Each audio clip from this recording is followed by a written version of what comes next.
For the past 15 years that I've been working with TPO, in my own experience, I've seen a lot of violence occurring in different forms, but most of this violence occurs at the household community level. It could be incidents of physical abuse, especially towards children, but also women, or it could be neglect and not fending properly for the children. A lot of what we're seeing now is towards children in the recent years is we've had incidents of child sacrifice and also incidents of child trafficking. A lot of this, unfortunately, is not highly documented, so it makes it a bit difficult to gauge the magnitude of the problem. At community level, for the women, there's a lot of psychological torture as well as physical torture. In one of the communities where we're operating, we've seen this particular community that is practicing female genital mutilation, and the level of physical harm on the women and girls is really, really horrendous. Other forms of violence, towards children have been, over the past 20 years, as you might be aware, Uganda has had this huge conflict in northern Uganda, which just subsided about 2 or 3 years ago. But during the peak of the conflict, children were abducted, girls were forced into the rebel ranks as slaves, as wives of rebels, and all the different atrocities that were meted towards them. The situation now for these girls and boys as well as women coming out of many, many years of conflict is a different form of suffering to them, which most of which is psychological trauma as well as recovery from some of the atrocities that were meted to them.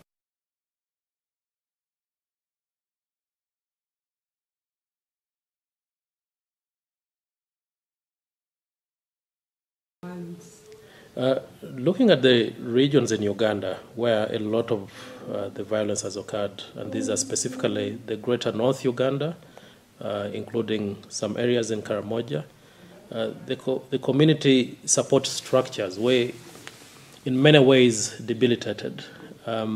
Moving on, an approach that supports these communities to play a role close to the pre-conflict roles they were playing would be quite useful to consider. And because a lot of this violence happens in the households, targeting existing community structures and building their capacity through a series of consistent enlightenment, education, and knowledge dissemination would go a long way into, restituting the whole protective fabric within the community that can then pick up incidents of violence against women or children, and also provide avenues for these victims and survivors to access support.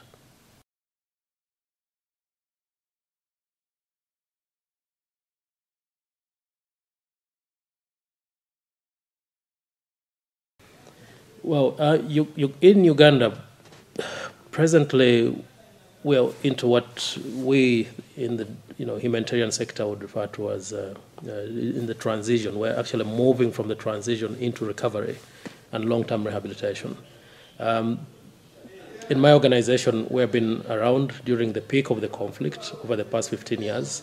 There's some things we've done as far as supporting survivors of violence, but moving on into post-conflict recovery, the context is going to change a lot. As well as the needs. The needs are moving increasingly from humanitarian and emergency relief to more structured development support. Right now, we should be talking about how do we support the livelihood needs of these children and women and households. How are we able to support them to regain an education? Many of these youth and children missed many opportunities to complete education. And how are we giving them a variety of options to choose from to improve their lives and well-being. It's a concerted effort that demands a lot of action from the government, but also from the local community support structures, as well as the international community and development actors.